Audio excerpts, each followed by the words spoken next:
Have you ever noticed what a Ford, GMC, and Cadillac all have in common? They seem to share the same interest with all their cars. It's not their engines, not price points, or not even their target customers. It's a design philosophy, which caused 54% of pedestrian fatalities in America, yet it's strangely overlooked even today. Cars of brands like Ford, GMC, and Cadillac are colossal. A mid-size Ford Explorer is about 2% larger in every dimension compared to its European counterpart BMW X5, which is an actual full-size SUV. Also, Toyota Camry sold in America is 6 inches longer and 200 pounds heavier than the exact same car sold in Europe. The same model, the same brand, just supersized for American buyers. But why are Americans so obsessed with huge vehicle?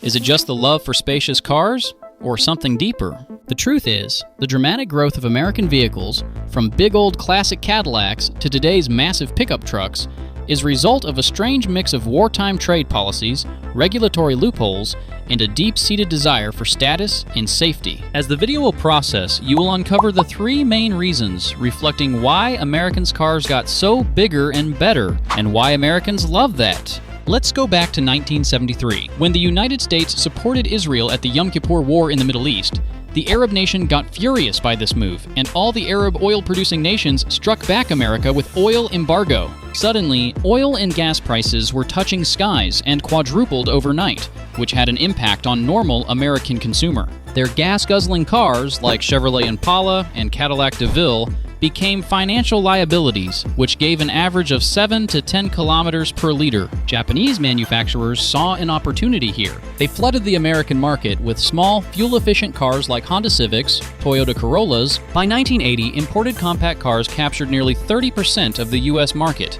American automakers needed a strategy fast to survive in the market, so they announced a new category of vehicle which was built on the truck platform but looked like a car, the SUV. Jeep introduced the Cherokee in 1984, and Ford launched the Explorer. These weren't work trucks. They were marketed as family vehicles with rugged capability, and Americans loved it. By 2015, for the first time in American history, SUVs and light trucks outsold traditional sedans. But here's the question: why did this happen in America and nowhere else? To understand it, we need to look at 1990, the year everything changed. After this point, trucks began rapidly expanding in both size and weight, gaining over 1,300 pounds on average and stretching beyond 18 feet in length. But the real story starts decades earlier, in the 1960s, and surprisingly, it starts with chickens. America had a surplus of cheap chickens and exported them to Europe, flooding their markets. European regulators didn't like this, as it hurt local farmers. So West Germany and France imposed tariffs on American poultry. President Lyndon B. Johnson retaliated back with the infamous chicken tax. It included tariffs on brandy, potato starch, dextrin, and most importantly, a 25% tariff on light trucks. The target was clear: Germany, particularly Volkswagen. At the time, European manufacturers dominated the American small truck segment, but with a 25% price increase slapped on every imported truck, those compact European models suddenly became far less attractive to American buyers. This virtually eliminated foreign truck competition on U.S. soil, which eventually cemented growth for domestic truck dominance. With no competition left, American manufacturers like Ford, GM, and Chrysler abandoned their smaller truck models and shifted their focus to bigger, heavier trucks with significantly higher profit margins. A modern pickup generates $10,000 to $17,000 in profit per vehicle, compared to a sedan which might bring in $3,000 to $5,000 at best. But protection from foreign competition alone doesn't explain why American consumers actually wanted these massive vehicles. And that's where the next 2 factors come in. As you may know, America is a big country, and its infrastructure and geography supports the idea of having a large vehicle. The distance from New York to Los Angeles is 2,800 miles. That's like driving from London to Baghdad. In this context, a large, comfortable vehicle for long-distance travel makes sense in a way it simply doesn't in compact European or Asian countries. Further, the average gas price in America is around $3.50 per gallon, which is 4 times cheaper compared to Europe. Also, USA has the largest road network in the world, which constitutes up to 6.58 million kilometers. The interstate highway system, built in the 1950s and 60s, features lanes that are 12 feet wide. A standard American parking space is 9 feet wide and 18 feet long. This infrastructure makes owning a large vehicle not just possible, but practical.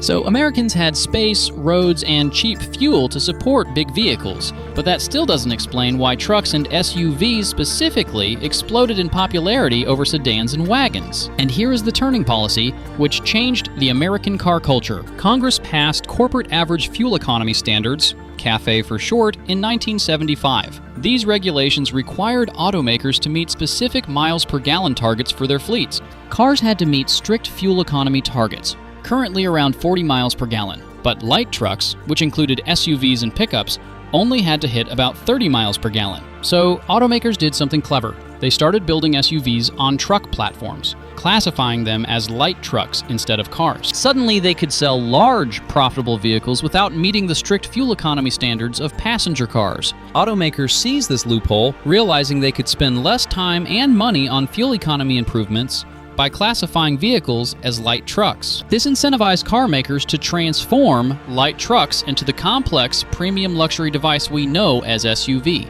And it worked. Today, trucks and SUVs make up over 80% of new vehicle sales in America. The result of these policies is a profound difference between the American market and the rest of the world. Chicken tax, geography, and CAFE policy were the three major reasons. But there was also one hidden reason which tricked the American consumer mind into buying a massive-size SUV.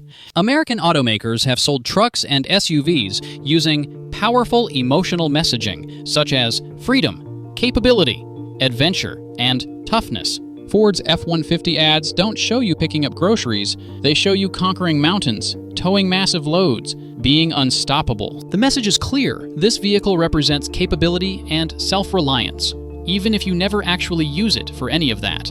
Studies show that 75% of truck owners tow something once a year or less. This marketing has been incredibly effective.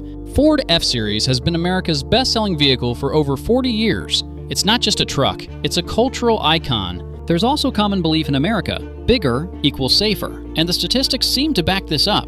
SUVs have a death rate of just 14 per million registered vehicles, while sedans clock in at 48 per million. Over 3 times higher. In head-on collisions, the difference is even more stark. When an SUV and a sedan crash into each other, the sedan driver is 7.6 times more likely to die than the SUV driver. This factor plays with the human mind and diverts the attention of consumer to buying an SUV rather than buying a car of his actual needs. This creates what researchers call an arms race effect. Your neighbor buys an SUV to feel safe. Now your sedan feels small and vulnerable, so you buy an SUV too. Then the next person sees all these SUVs and feels they need one to keep up. It's a continuing cycle which never ends. With Americans wanting bigger, safer vehicles, and with the geography to support them, automakers were ready to deliver what they needed. Watch for more videos.